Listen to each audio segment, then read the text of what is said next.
He was just a black man, and that was enough for them to accuse him of a crime he didn't commit.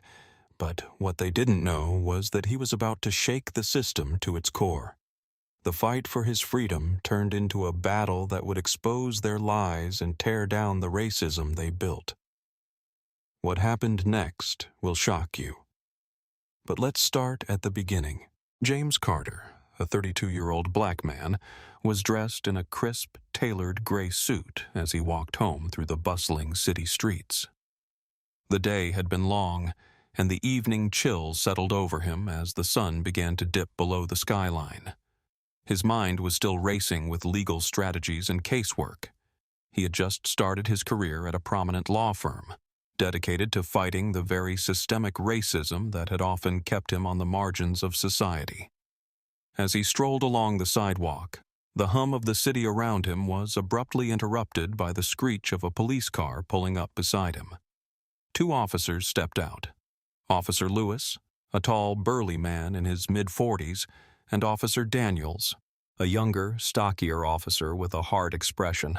Without warning, they accused James of looking suspicious and claimed he fit the description of a robbery suspect. James froze for a moment, confused. "What description?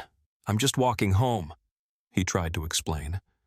But before he could say more, Officer Daniels quickly snapped handcuffs onto his wrists, stating, "You match the description. Just come with us." James protested, his voice rising, but it was drowned out by the officer's indifference. The situation escalated fast, with onlookers already pulling out their phones to record the encounter. This is clearly racial profiling, James thought, but his protests fell on deaf ears. The officers said nothing more, offering no evidence, only vague and contradictory accusations. As James was shoved into the back of the police car and taken to the station, he couldn't help but feel a deep sense of confusion and anger building inside him. Why was he being treated like a criminal when he had done nothing wrong? Sitting in the holding cell, still dressed in his suit, he couldn't shake the question. Was this how it always would be? Would he forever be a suspect, merely because of the color of his skin? The next day, Rachel Monroe, a seasoned civil rights lawyer known for her fierce advocacy, arrived at the police station to secure James's release. She was determined to see him free, but the moment they asked to speak to the arresting officers, they were met with resistance. The police seemed to be stalling, and the bond was set higher than expected, further complicating matters.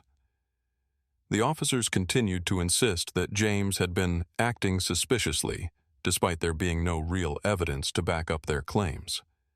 As Rachel worked tirelessly to navigate the legal barriers, a viral video of James's arrest spread like wildfire across social media. The footage, showing the apparent racial profiling, sparked widespread outrage. The hashtag #racial profiling quickly began trending, with people from all corners of the country voicing their anger over the incident. Protesters rallied, demanding justice, and the story reached major news outlets, casting a spotlight on the systemic issues in law enforcement. But for James, the viral attention was just the beginning of a much deeper fight. His legal team uncovered that the police department had a long history of racial profiling and cover-ups.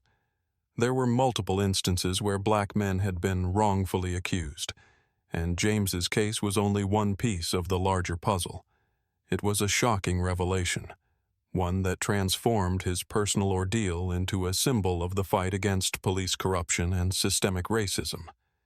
Yet, as the public outcry grew, James found himself grappling with his own doubts.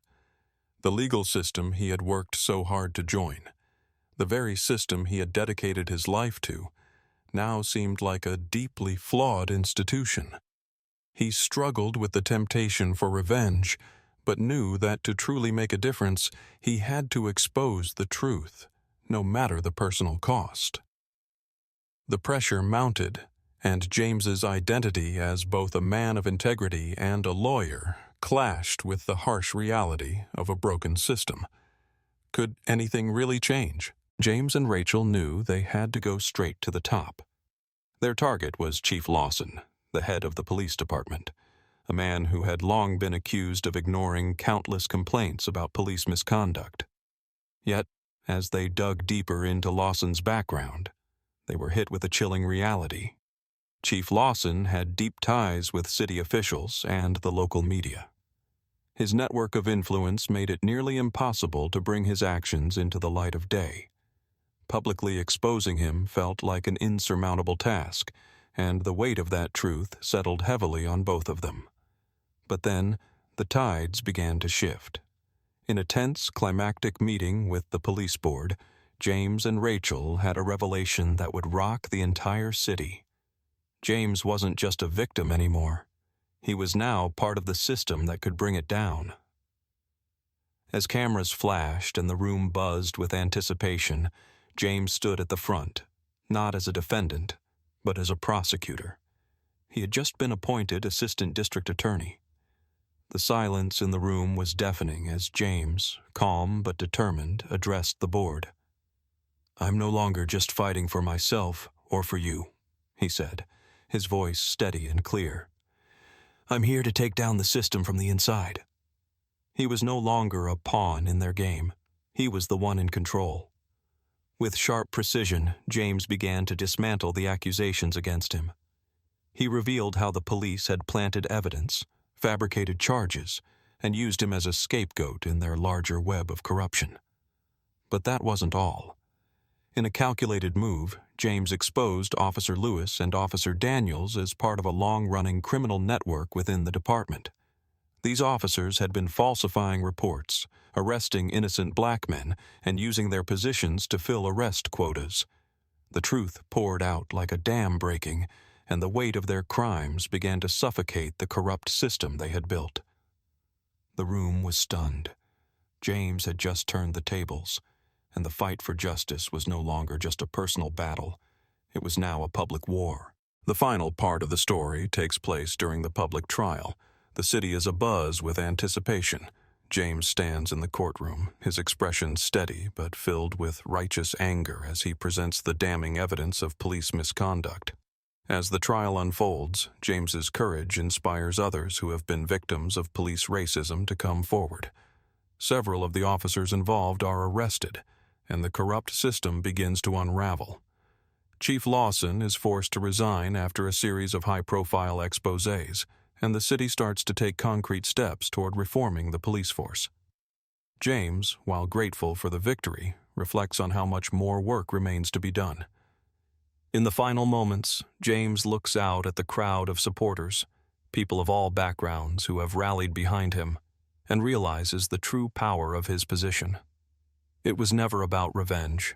It was about using the truth as a weapon for justice. As he walks out of the courthouse, his head held high, James turns to Rachel and says, "This is just the beginning."